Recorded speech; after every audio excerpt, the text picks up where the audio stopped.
just a day after new tariffs came into effect, US President Donald Trump now says he will delay auto tariffs on Canada and Mexico for 1 month. The White House made the announcement after speaking to the country's big three automakers, Ford, General Motors and Stellantis. It's decided to grant an exemption on tariffs for a month.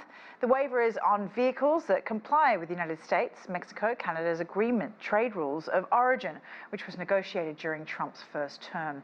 But the White House says reciprocal tariffs with multiple countries will still come into effect on April the 2nd. And there's been extraordinary back and forth over tariffs. Canadian Prime Minister Justin Trudeau and US President Donald Trump spoke for about 50 minutes on Wednesday. The Canadian Prime Minister's office called it a, quote, constructive conversation, while Trump said the call ended in a somewhat friendly manner. Trump also posted on social media that Canada's efforts to stop the flow of fentanyl were, quote, not good enough. Beyond the call, Canada has made a request at the World Trade Organization for consultations with the US on what it calls just unjustified tariffs.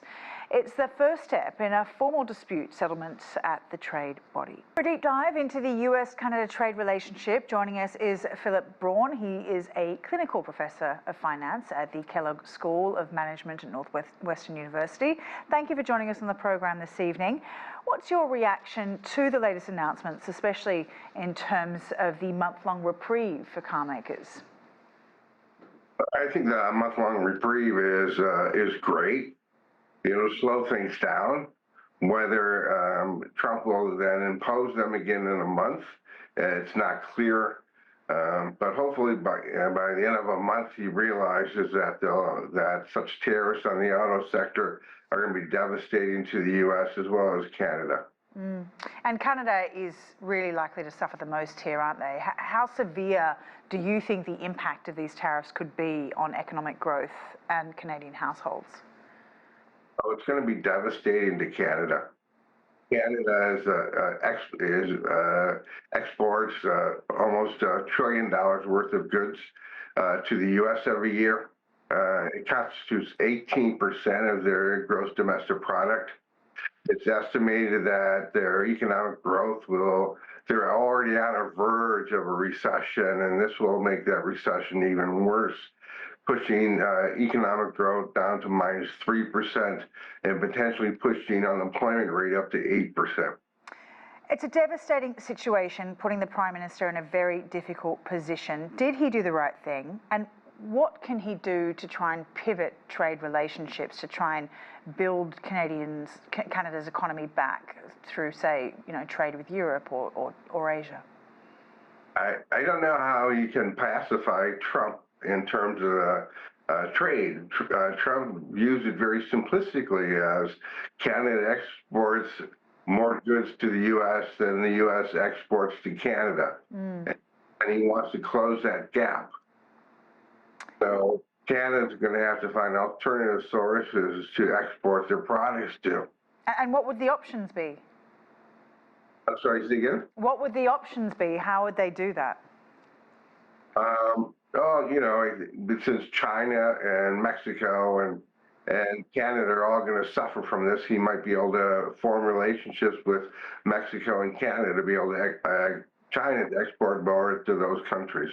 There has been widespread boycotts from the Canadian public, as many Canadians going against US businesses, for example, within Canada, but those businesses employ Canadians. What could be the potential knock-on effect in terms of Canada's employment, or unemployment rather, overall? Overall, the expectation is there'll be at least a 2% decline in employment, overall employment in Canada because of these tariffs, and a dramatic increase in the unemployment rate. All right. You were mentioning that Canada has been sort of on the edge of recession for a while now. What will it take, do you think, to slip into a recession, or are they already there? What needs to happen to try and pull Canada back up or avoid this, what you seem to think is inevitable?